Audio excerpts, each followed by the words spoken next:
You're listening to TBR Radio Presents the Dixie Heritage Hour with your host, the Director of Dixie Heritage, Dr. Ed DeVries. Our guest on this week's edition of TBR Radio Presents the Dixie Heritage Hour is my good friend, Dr. Kent Hovind. Dr. Hovind is one of our subscribers to the Dixie Heritage newsletter, and he has been for the last couple of years since he was fortunate enough to be released from federal custody. Dr. Hovind had spent 10 years in federal custody, having been charged with structuring when the feds could not find a real crime with which to prosecute this pastor and creation science teacher. Accused him of 26 counts of structuring. Basically what they did was they found 26 times that he had gone to his bank and withdrew less than $10,000, and they said that that was a crime. Crazy, I know. But while Dr. Hovind was in prison, he wrote over 30 books. One of them was called The Kennel. And in The Kennel, Dr. Hovind exposes the corruption and the evil of the prison system. He explains how the judges, the prosecutors, the defense attorneys, the police officers, the county sheriffs, as well as governors and senators and congressmen are all making obscene fortunes on the prison system. How the prison system is basically a big money-making racket that is making millionaires out of governors and judges and police chiefs and county sheriffs. It's just wicked. There's no other way to describe it. And rather than me trying to explain it all to you, I'll just take you straight into our interview with Dr. Kent Hovind, author of The Kennel. Hello, Kent Hovind here. Hello, Dr. Hovind. How are you today? I'm overworked, I'm underpaid, I'm underappreciated, I'm way behind, but I never complain, never. Why did you choose to write the book under a pseudonym? Well, I wrote a book called The Kennel under the pseudonym Elijah Green because I was in prison at the time I wrote it. Elijah was a prophet that the king hated for no particular reason, and he wore green in my case. So we had green uniforms at that particular prison. Sometimes they're brown, sometimes they're green. So in the county jail, they're orange, but federal government is. So I just randomly picked the name Elijah Green because I didn't want to put my name on it. And while I was in prison, they were already being pretty hard on me. They moved me 32 times for no reason. You're supposed to be within 500 miles of your home. Well, they moved me Colorado, New Hampshire, New York. I was everywhere but 500 miles from home. So I figured I better not agitate them any more than necessary. You feel at liberty now to say which prison you were in when you were writing the book? Oh, yeah. I wrote it from several different ones. I think I started it while I was in Edgefield, Carolina. Or Jessup, Georgia. Jessup, Georgia is the one where Jim Baker was when he was in prison. I don't recall actually where I was. I wrote 37 books from prison, so I had plenty of time and I wanted to use it wisely, but I think it was either Jessup or Edgefield, South Carolina when I wrote it. Were these things that you discovered at the prisons that you were in, or were these things that you discovered from other research? I knew almost nothing about the prison system before I went. I didn't know where the courthouse was. They came and arrested me. I'd never been in trouble for anything. It's like, what happened here? They arrested me for structuring. I said, I don't even know what that is. They said, 5 years ago, you took money out of the bank in amounts less than $10,000. Okay, yeah. The whole case was just absolute bogus. Go to KentHovindIsInnocent.com. A guy did 15 months research just on my case.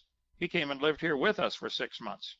He read every single document. He put it all together. He said, Kent, you broke no laws at all. The government broke 100 laws to put you in prison. I said, I know. And then they stole everything, stole all the church property, everything. And then the U.S. attorney that did that, a couple of weeks after he seized the church bank account, he flew to Detroit to have sex with a 5-year-old, got off the airplane with Vaseline and a doll, and they arrested him and put him in jail, and he hung himself. Wow. That's John David Roy Atchison, October 5th, 2007. That's the date that he hung himself in prison. And I don't glory in that. I'm just pointing out that these are the people that come after me for taking our own money out of our own bank to pay our own bills, and there's no drugs involved at all, but they use drug laws to arrest me. If it hadn't happened to me, I would not believe the story. So to answer your question, I did not know where the jail or the prison was. I knew nothing about the system, but I was shocked to find out that congressmen, judges, lawyers own stock in the prison system. So the more people they lock up, the better for them. Right. The last prison I was in was Yazoo City, Mississippi. And I found out that there's a huge, huge prison there. I mean, there's a maximum, I mean, yeah, max security, I mean, a high security, medium security, a camp. It's probably 1,000 acres. I'm just guessing. I could probably look it up, I'm sure. Yazoo City. The governor of Mississippi, Haley Barbour, the right-wing conservative, Haley Barbour, owns the land and has a 99-year lease. And the federal government built on his land. I'm sure he gets a huge payment every month for leasing out 1,000 acres. His son, Haley Barbour Jr., is the chief federal judge in Jackson, Mississippi. Now, I think it just looks like, to the average person, like that's a conflict of interest, to have the guy who's doing the sentencing also be able to profit from the longer he gives you, the more sure they are to have a renter for that much time. That's crazy. It ought to be illegal. It ought to be criminal. No congressman, no lawyer, nobody on any public payroll should be allowed to profit from the prison system. Who pays for where do they get their food from? Who transports the food? Who transports the prisoners? It's not just owning the property. There are hundreds of ways they can make profit from the prison system. It's a money-making racket. And I found out since I wrote my book, I had my numbers close, but not quite right. America has 4% of the world's population and 26% of the world's prisoners. The land of the free has the largest prison system in the world by far, way bigger than Russia or China. Why do you think it is that the prison population is so slanted in this country versus other countries that you think would be police states and prison cultures? Well, because of the money. It's, the love of money is the root of all evil. All evil. It is evil to take people away from their family and lock them up. I'm embarrassed. I've been a Christian for 40 some years. When I went to prison, I didn't realize God's word never calls for prisons. I mean, a lot of God's people were in prison, but that was from the heathen doing it. The Romans, the Egyptians, the Greeks. Under God's law, you get a fine. If you steal my sheep, you pay back 4 sheep, and everybody goes home. Actually, everybody goes home happy. I'm glad, man. Steal another one. I get 4 more sheep. So you either get fined or you get a beating. For certain crimes you lay down, but you can never get more than 40 stripes. That was under God's law. Or for other crimes, you get executed. I mean, today, if somebody rapes your daughter, they're going to lock them up for 20 years.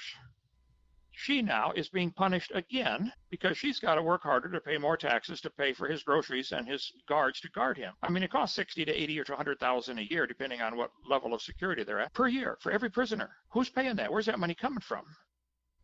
So your daughter gets raped, and now she watches the guy go to prison for 20 years. She now has 2 problems. She's paying more money to keep him alive, and she's worried about the day he gets out, or worried that he might escape. It is much better for everybody, psychologically, for everybody, if he gets executed. What's the guy's wife supposed to do? He goes out and rapes a girl, and he goes to prison. Now, what's his wife and family supposed to do? Wait for 20 years? Under God's law, you execute him, and she can go find somebody else.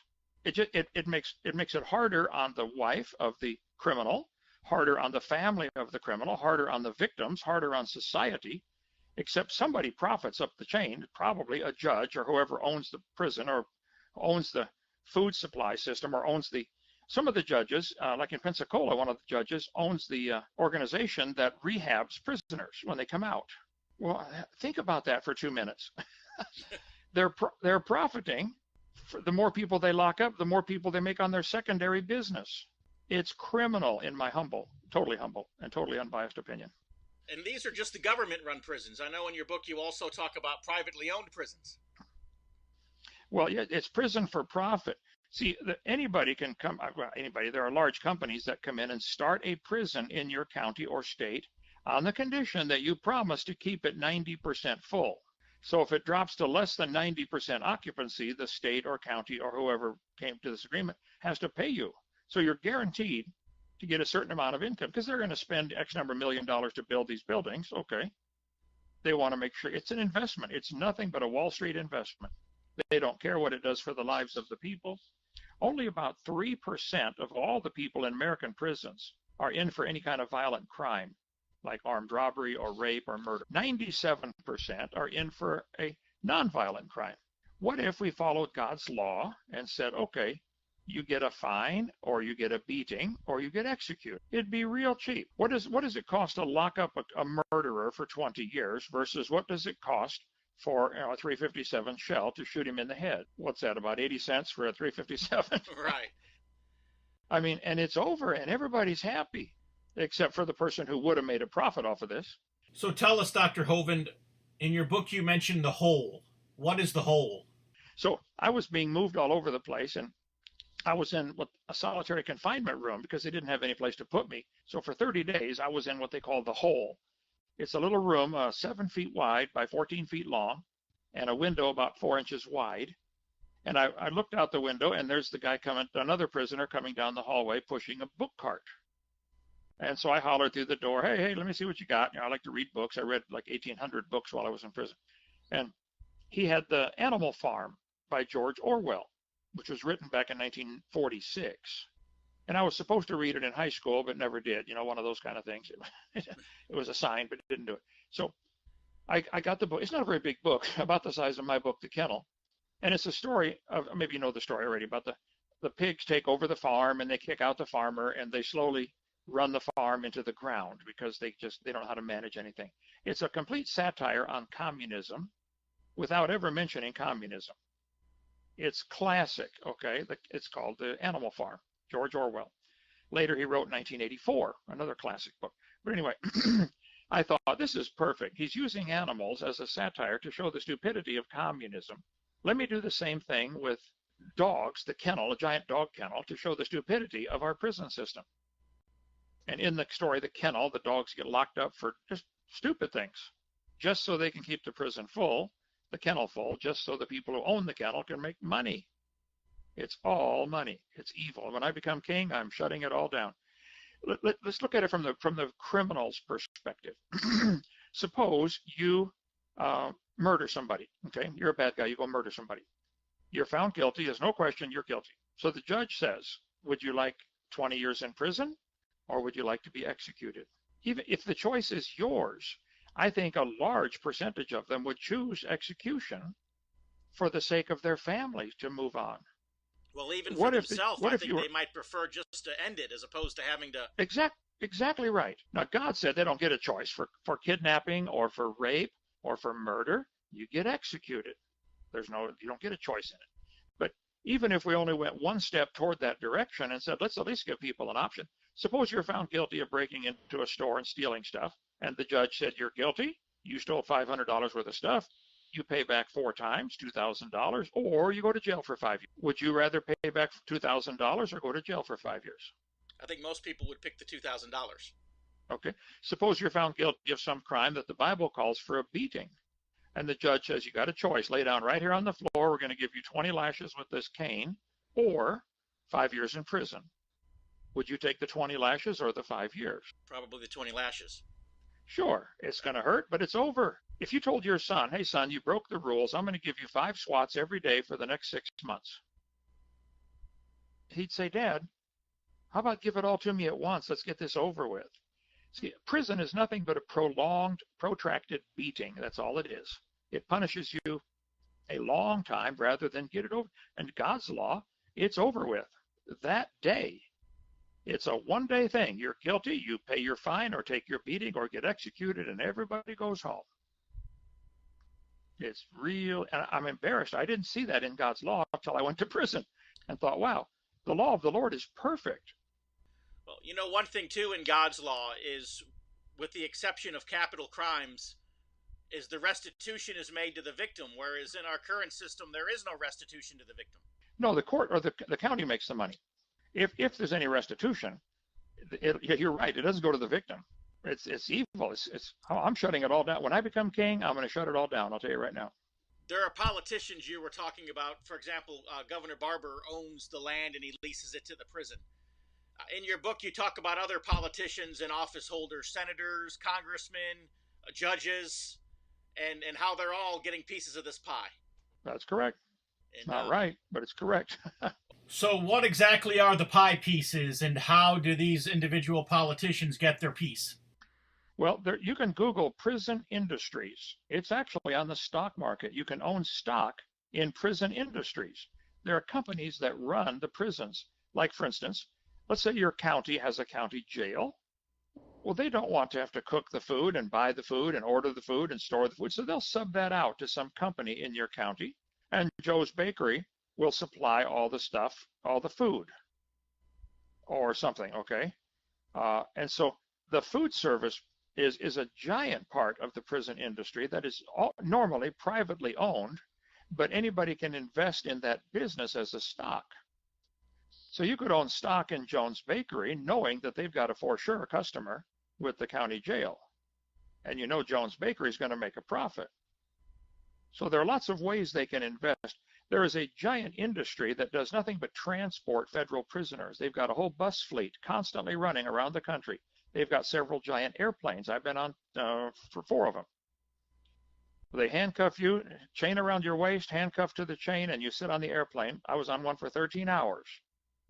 We flew from Jacksonville, Florida, all the way to California, and then back to Colorado before I got off. Okay, who owns that airplane? It's not federal government. It's a private contractor that they contract to the government to transport prisoners. Anybody can invest in that company that owns these airplanes and these buses. So it's an investment. And it's normally the congressmen, senators, governors, judges who know this is going to be a money-making business because they're supplying the people for it. When these politicians start these companies, wouldn't that essentially constitute insider trading? Absolutely. It's 100%. It's insider trading. It's evil. Let's suppose you are a police officer and you own stock in one of the ways of making money off of the local county jail. You're a county cop and you own stock either in the food industry or in somebody buys the clothing. All of our clothing in the county jail had a tag in the back of the neck that said Robert Baker. Not Robert Baker. Who was the guy that did the talk show? Yeah, is it Robert Baker? Anyway, yeah, he supplies all the uniforms. Who does all the laundry to wash all those uniforms and clothing? Well, that's again a private company. They contract out to do all that. Now, if you're a cop and you also own stock in the industry that supplies the food or the clothing for the prison, and you stop somebody, and you could really say, nah, go ahead, this is borderline. You're probably going to be leaning toward, no, let's go ahead and get them arrested and put them in jail because this profits me in my other investments. It's going to taint your performance of your other job as a cop or as a judge or as a lawyer. I mean, it goes on down the chain.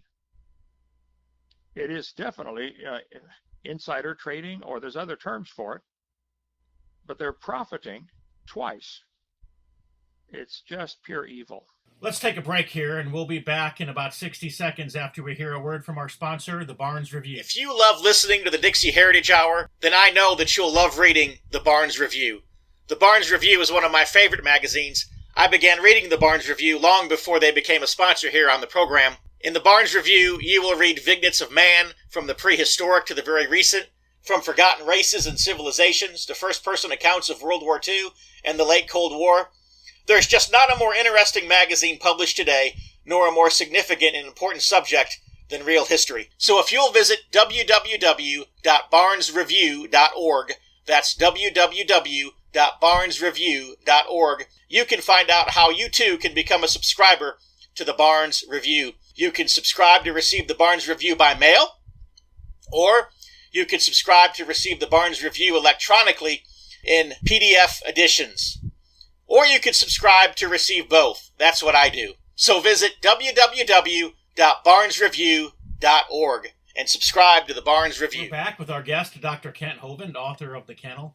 Dr. Hovind, to kind of continue the conversation where we left off, are public defenders profiting by not seeking acquittals for their clients?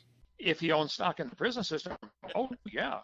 The more cases he loses, the better for him. He gets his paycheck, whether he wins or loses, he gets the same paycheck. Public pretender does. Right. But now he gets more money on the backside from his other investment. It's always about the money. Follow the yellow brick road. And so you had talked about how the prison population has increased 700% in the last few decades. Right, and for women, it's 1,200%. So is it more profitable to incarcerate women than it is men?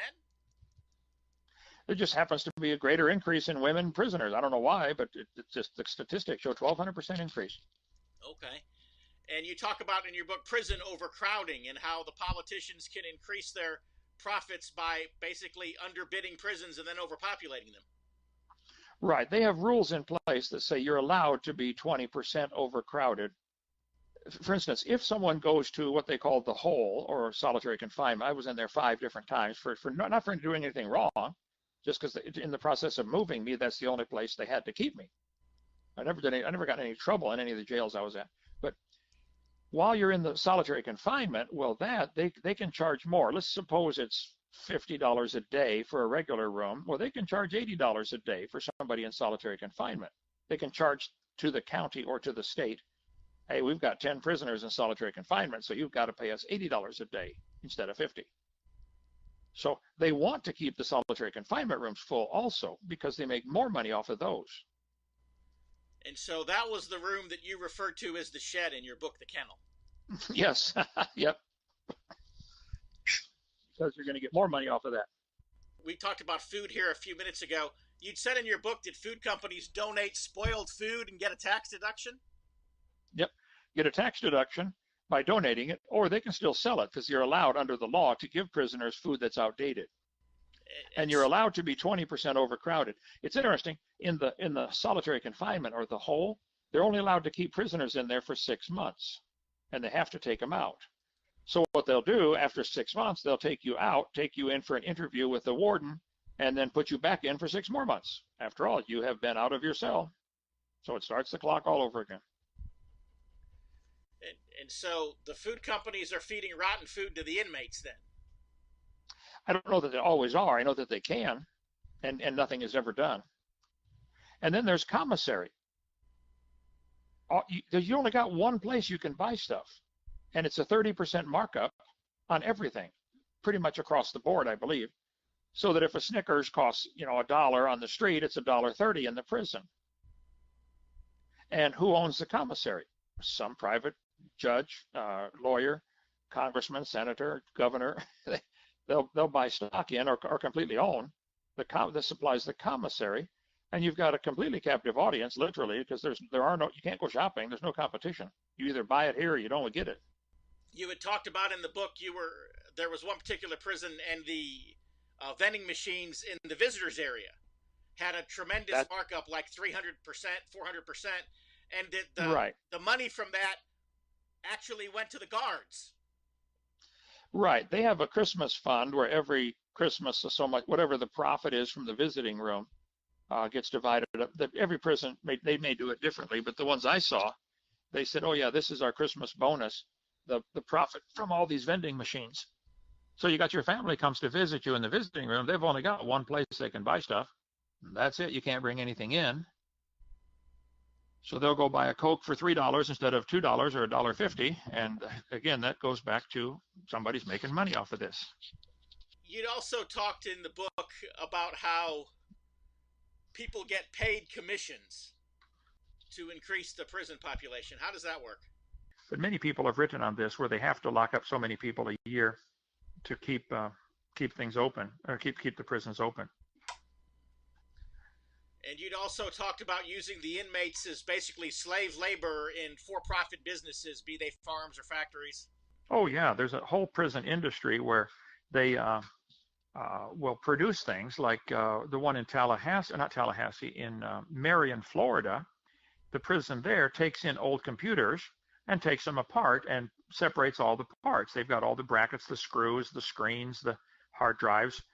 They completely disassemble old computers or old copy machines, and they save all the parts so that then they can resell the prison can resell all those used computer parts. But they're paying the inmates. Like I worked in the kitchen many times, and if I'd work all week, all month, my paycheck was $5.25 a month. $5.25 a month for working 6-7 hours a day, 5 days a week. It's who's profiting from that? You always got to look at the money. Like I said, follow the yellow brick road. It'll lead you to a strange place like Oz where everything is backwards. Well, I know several years ago I was a chaplain in the prison system in Texas, and I had no idea that there was, a lot of this stuff I had no idea was going on around me. But I know one of the prisons there, they had a rubber factory that actually manufactured tires. And they not Right. only used these tires on state vehicles, but they also sold the surplus production of tires to other companies. And I know there was another prison that had a commercial grade food canning a factory in it, and it was attached to another prison that had a farm, and they would can the vegetables and literally put labels on them for major food manufacturing companies, as well Well, I as think generic labels for store brands, and these would get distributed to grocery stores. And of course, the prison system was making money on that with inmate labor. well, not only was the prison making money on it, this is hurting all the farmers who have a legitimate job, because now the prison's able to pay their people 2 cents an hour, and the farmer's got to pay his people $15 an hour. He can't compete. So this harms all your local farmers. It sounds great. Wow, we're making food cheaper, but actually it's illegal. It's like slave labor. It's no different than slave labor that I can see. And you'd also talked about how they keep the prison population at capacity by keeping inmates beyond their sentences. Well, they tried to give me 20 more years for mailing a letter. They gave me a charge the last year of my prison, mail fraud. Mail fraud carries 20 years for mailing a letter to the courthouse. Nothing secret about it. So It's evil, brother. Okay, let's go back to your people making tires at this prison. What if there's a company in the same town or the same state that also makes tires, but they have it as a regular business? They've got to pay their people, they've got to pay taxes. Do you think they can compete with the prisoners for, 10 cents an hour and no benefits? You're going to put that other, yeah, you're going to put the other company out of business. Now, all Gideon had in the Bible for weapons was light and noise. Shine the light, make a bunch of noise. And he won the battle because the enemy fought each other.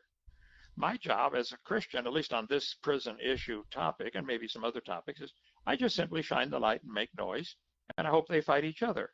The congressmen and judges who own stock in this system ought to be fighting each other, putting each other in jail, because this is insider trading. It is criminal. It's double dipping.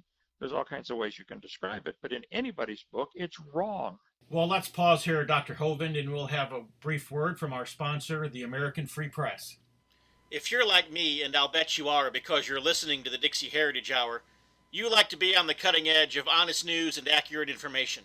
26 times a year, the American Free Press newspaper can be delivered to your door, packed with the kind of uncensored news that I know you're going to appreciate.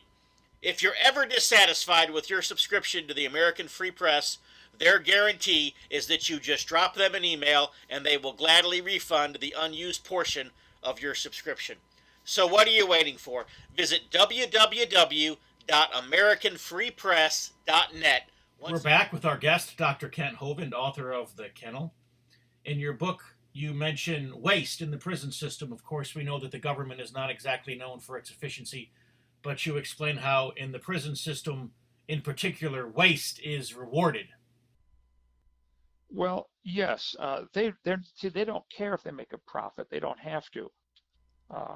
One prison I was at, they had a gigantic garden where the prisoners would work all day out in the garden and supply food for the prison. Well, that sounds great, but that same prison is charging X amount of dollars per year per prisoner to the state or to the feds for feeding the prisoners. So if they can raise their own food and cut the cost, it actually is more profit for the people running that prison. I mean, it's good that the guys have something to do, and it's good to give them all a job, etc. But people don't realize the subtle nature of how this hurts so many other people, legitimate farmers in the area. And if you took the profit motive out of it, the whole prison industry would collapse. See, most other countries don't do this. So they don't try to lock people up because they don't make it cost them money. But Americans figured out a way to make money off of locking people up. So 97% of the people in prison or jail are in for some non-violent crime.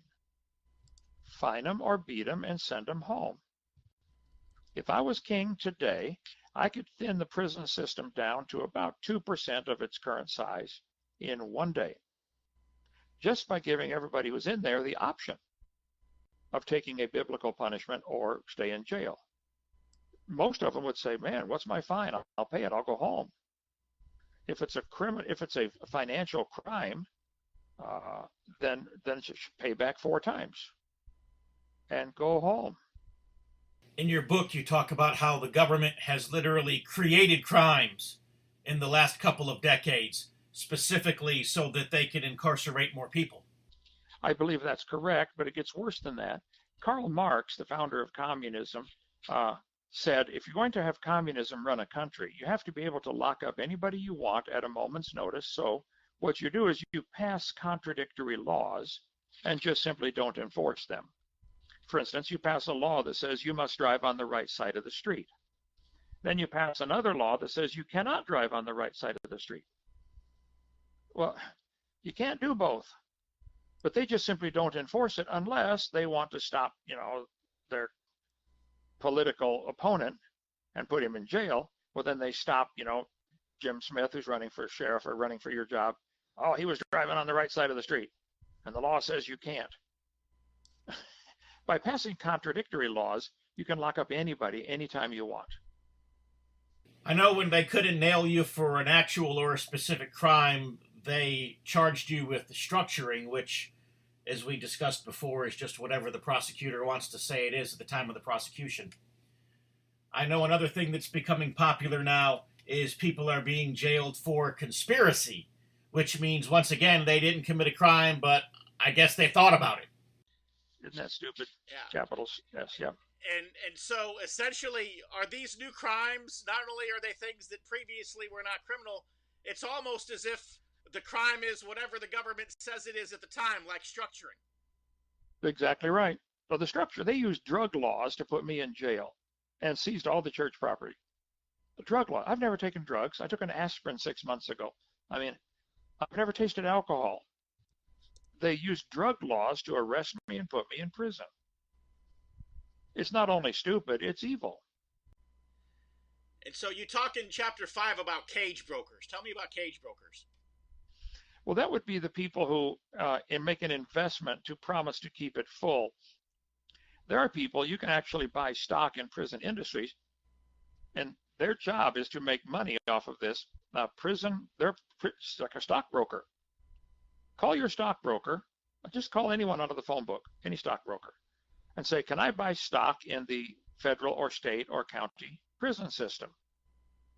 And they'll say, oh yeah, sure, it's under prison industries. How many shares of stock would you like?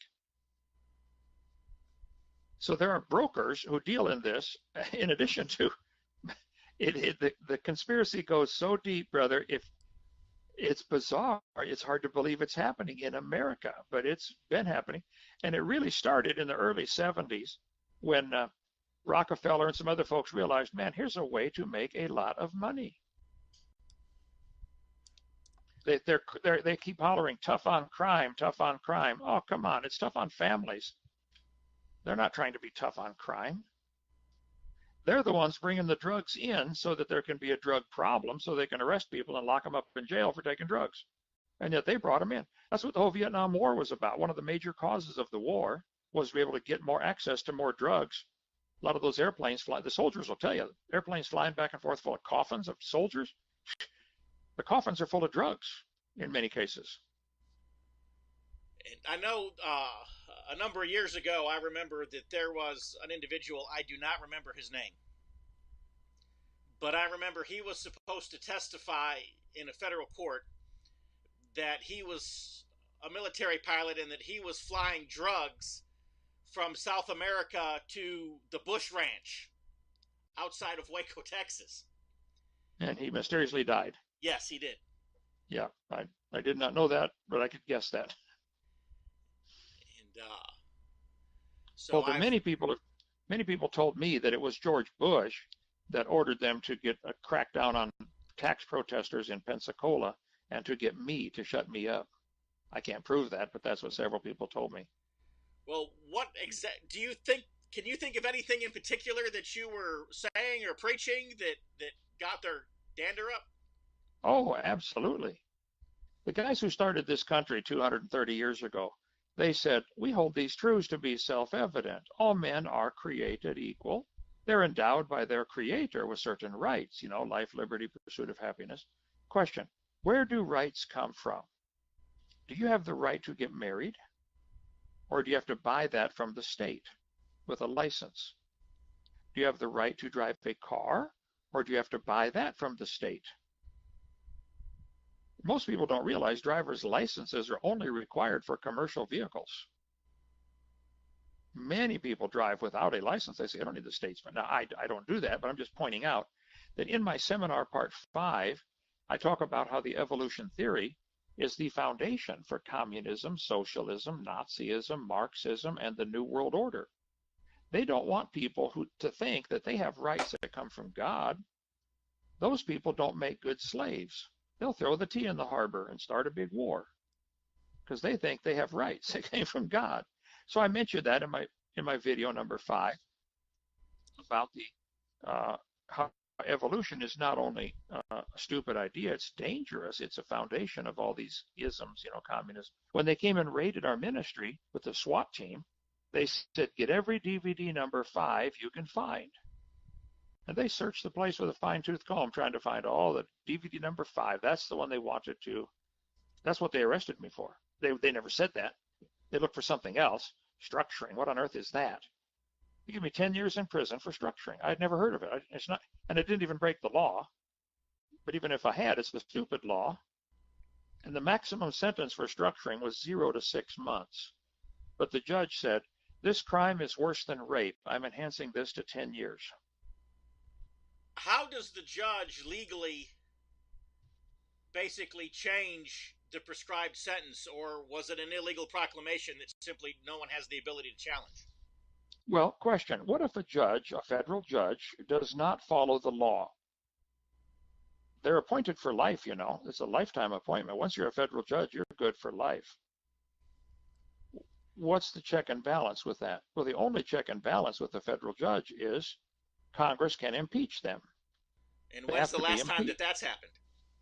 Do you know how many people have been impeached since America started 230 years ago? Total number impeachments. Total. Judges, presidents, everybody. How many? 19. And how many of those impeachments were actually removed from office? I don't know, but I know probably 19,000 needed to be impeached.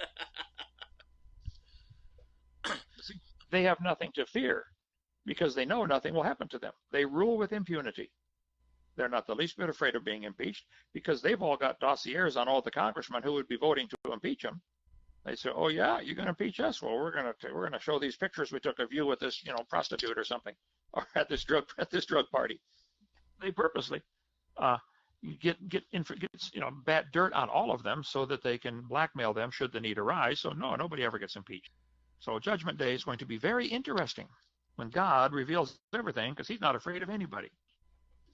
Another thing you had talked about is not only the fact that all of these new laws have been created to basically increase the prison population, but also that the burden of proof itself, innocent until proven guilty, has been removed from the process. Well, yeah, it's very important that people get convicted so they can keep the prison full.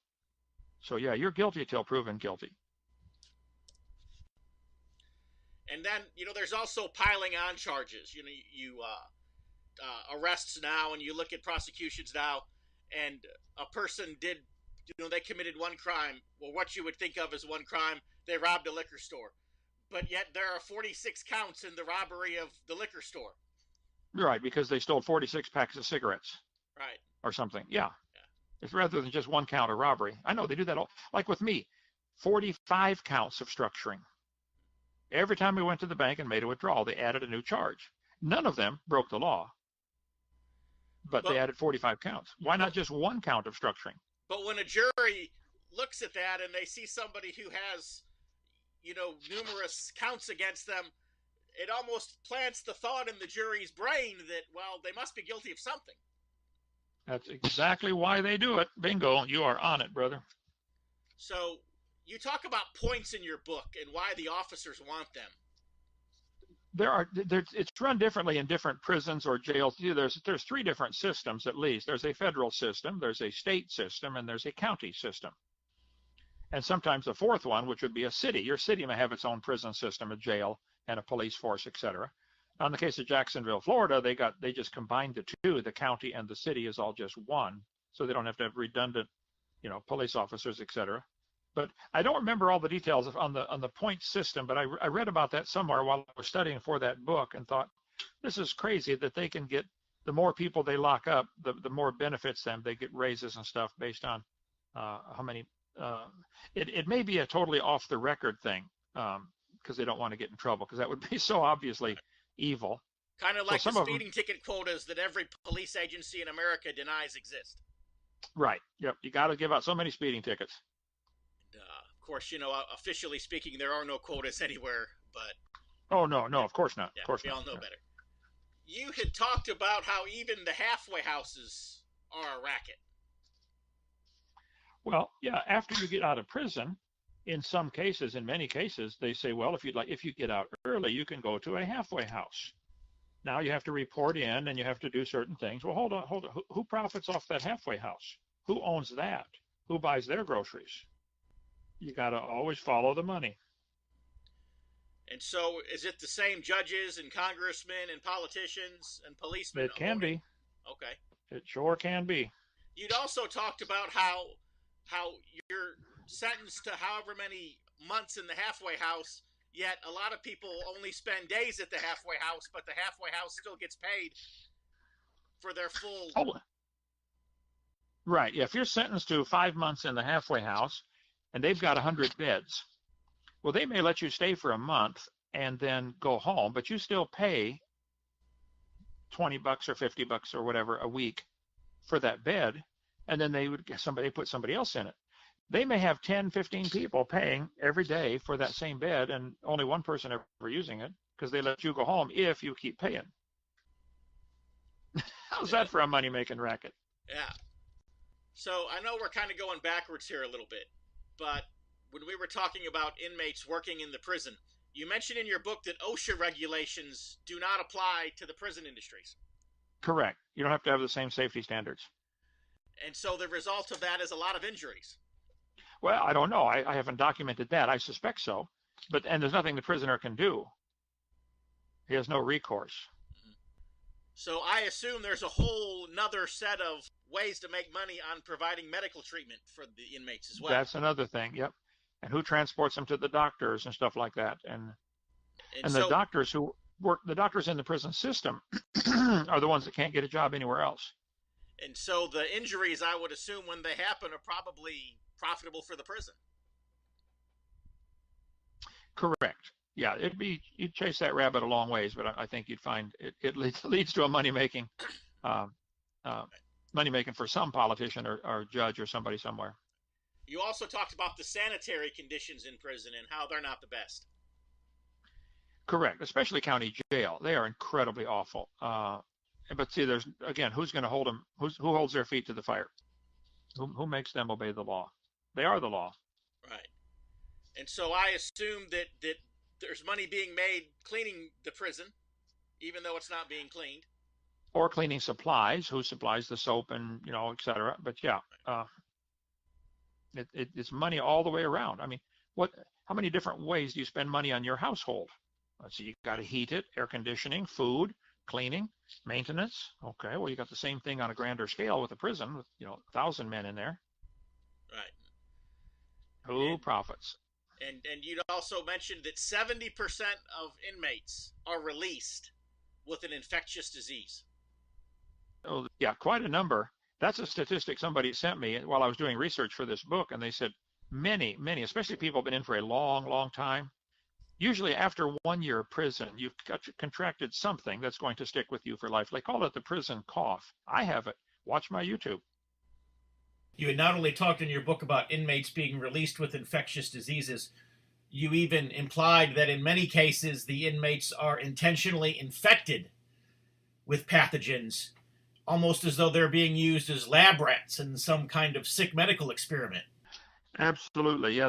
They're allowed to do medical research on prisoners without the prisoner's knowledge. Everything's documented at the bottom of the page in the book, The Kennel. They can get it from drdino.com. Medical research. See, the university might call and say, I need 50 people to do the testing on. We're going to put something in their food and to see what effect it has. Oh, well, here we got 50 prisoners. Then they'll just do it without even telling you. And so basically the inmates become lab rats. Exactly right. Yep. Human lab rats. And I'm going to guess that you never knew that it happened. You were never told? No. I don't know if it happened to me or not, but I was never told.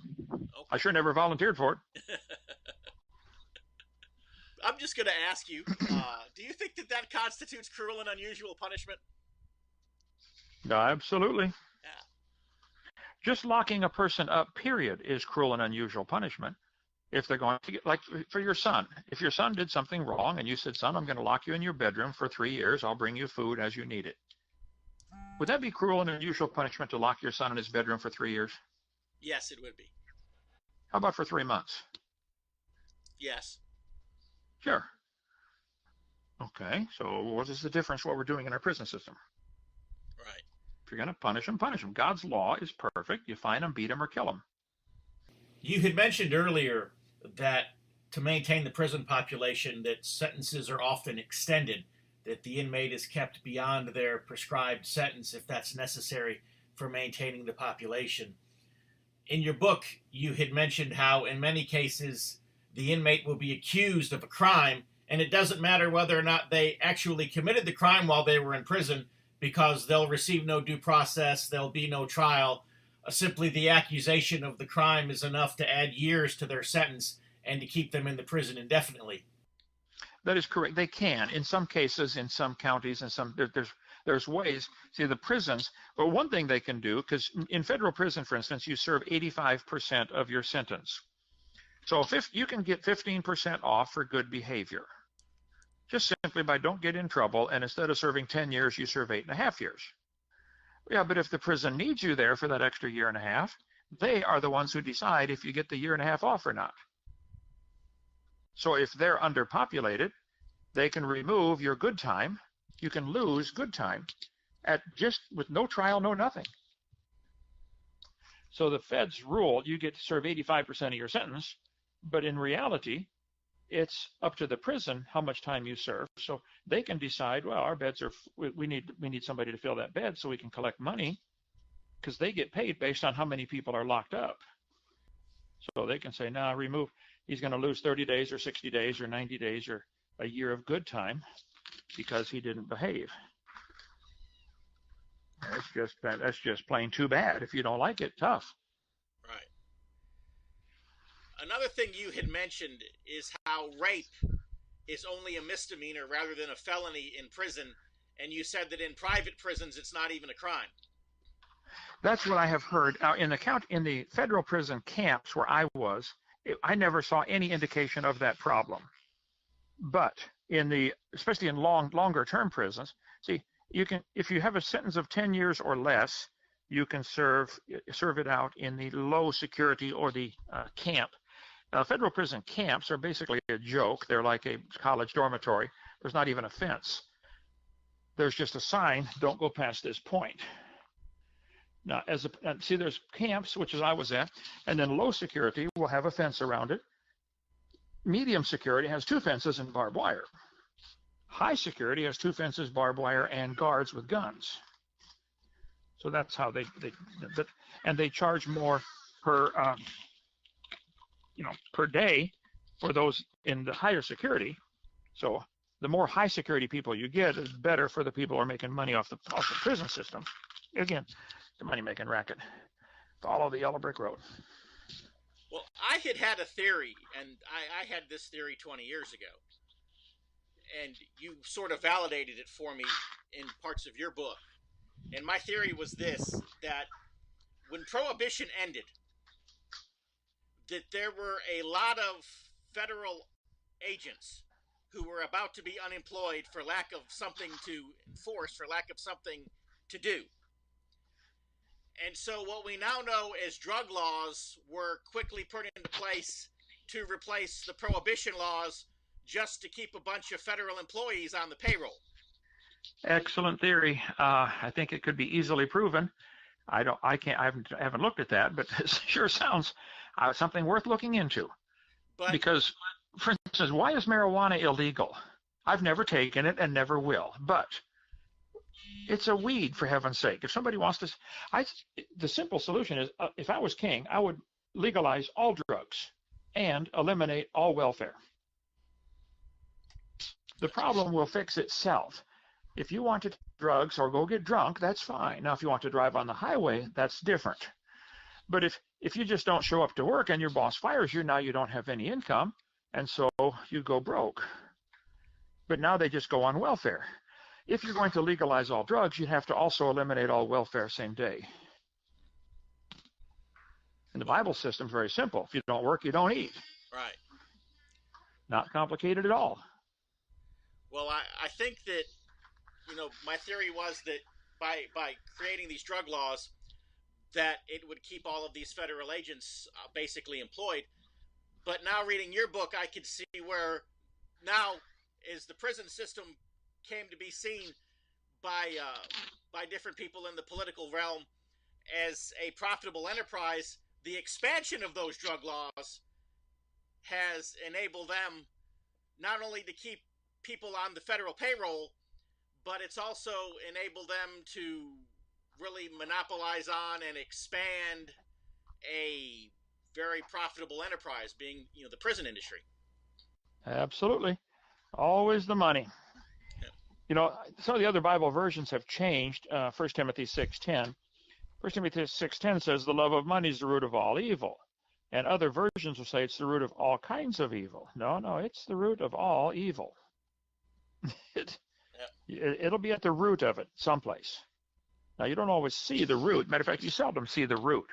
Usually you see the stem or the leaves or the fruit. But the root of all evil is the love of money. Right. And there are people, judges, lawyers, there's no difference. They love money, and they don't seem to be embarrassed about double dipping in the system like this. I think they should be. I think it ought to be criminal. And I think maybe a program like yours, if you publish it well, will help people see what on earth are we doing here. Stop this insanity. Right. I know, and we had a show where we dealt with this at length. Here just a couple of weeks ago, we had Carl Edwards, who is the chairman of the Constitution Party, is our guest, and we talked about jury nullification at length.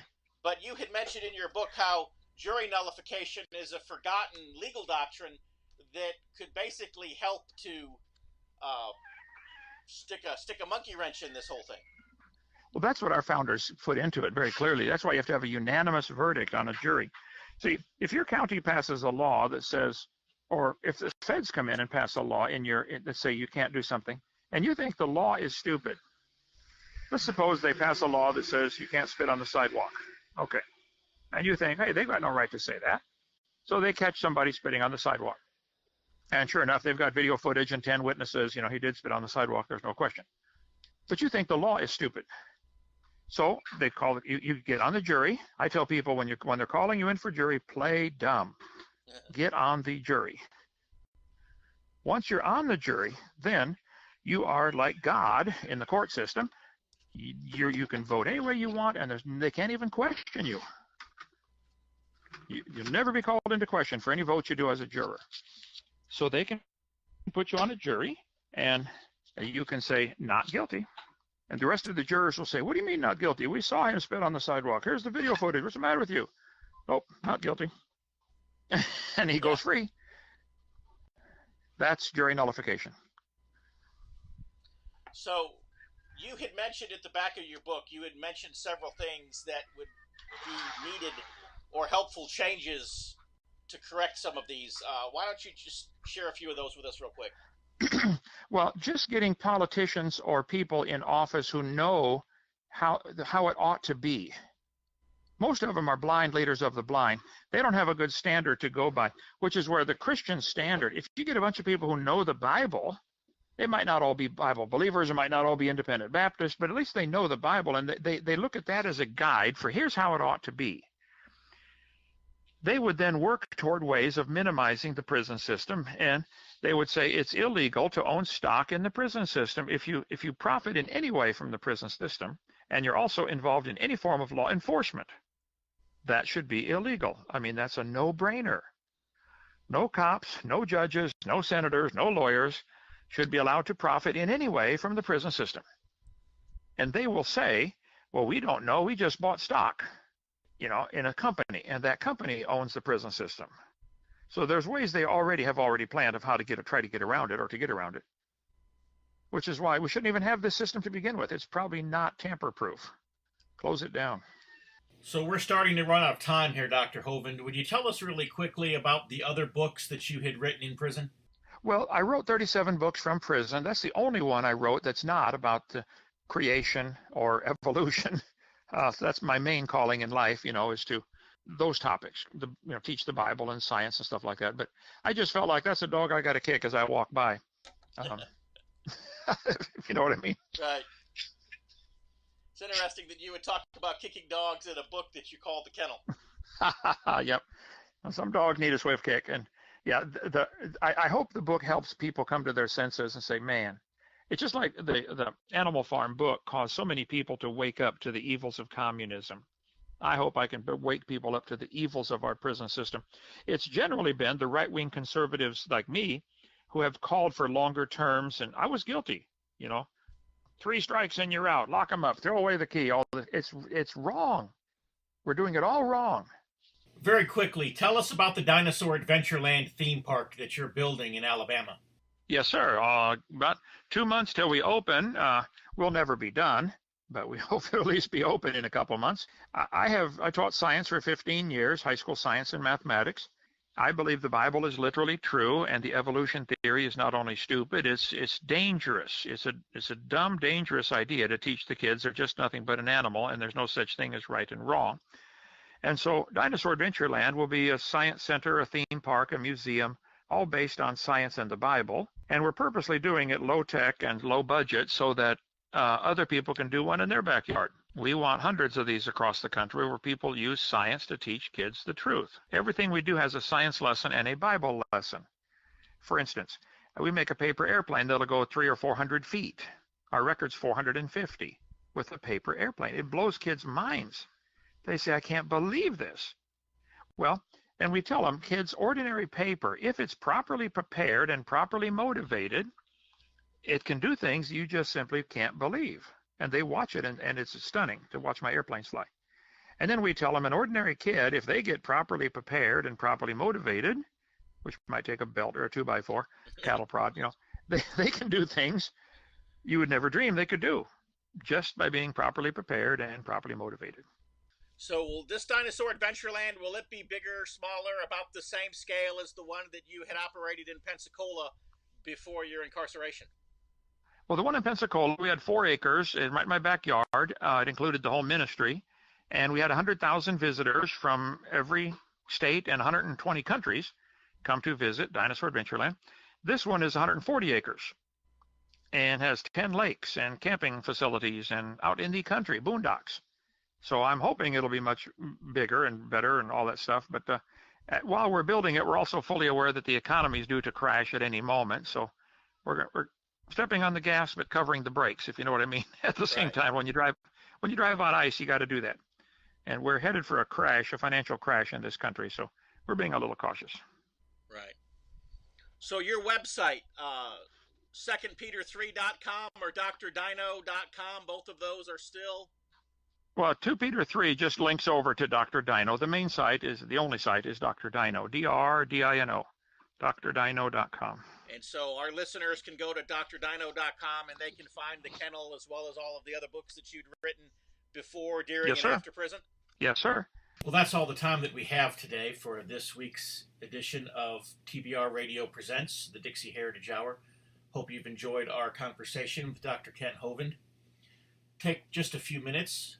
Go to his website, drdino.com. Some great books, some great DVDs, some great materials there. Also, if you have a church or a school or a group and you'd like to have Dr. Hovind come and speak, he is an excellent preacher and an excellent speaker, speaks on a number of Christian, biblical, political, creation science There's a wide number of topics that he would come and speak on to your group or your church. And usually he's happy to come just for a love offering or passing the hat. He doesn't charge large honorariums like some speakers do, and I know that he'll be a blessing to your group. So thank you once again for listening to this week's broadcast, and until next week, God bless.